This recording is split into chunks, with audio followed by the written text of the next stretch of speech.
Өмірлеріңізді жеңілдететін лайфхактармен бөлісемін. Пергамент қағазының үстіне пирог самса пісірейін десек, айланып жиналып қала береді. Немесе тайып кете береді противеннің үстінде. Сол үшін мен осылай мыжып-мыжып аламын да қайтадан жаямын. Сол кезде жиналмайды да және противеннің үстінде тайып кетпейді. Қарайып кеткен май тұрып қалған вытяжканы 5 минутта осылай аппақ қып ағартамыз. Ол үшін бізге ыдыс жуатын машинаға салатын таблетка керек болады. Осындай противенге салып, үстіне ыстық су құямыз. Сосын таблеткамызды майдалап жіберіп, сумен араластырамыз. Сумен біркелкі араласқаннан кейін вытяжкамызды алып, осы противендегі суға салып қоямыз. Үстінен тағы да ыстық суды құйып батырамыз әбден.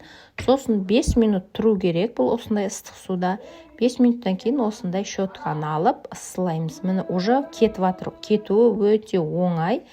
Және арасындағы бұрыш-бұрыштағы тұрып қалған сіңіп қалған майлар өте тез кетеді. Жасап көріңіздер.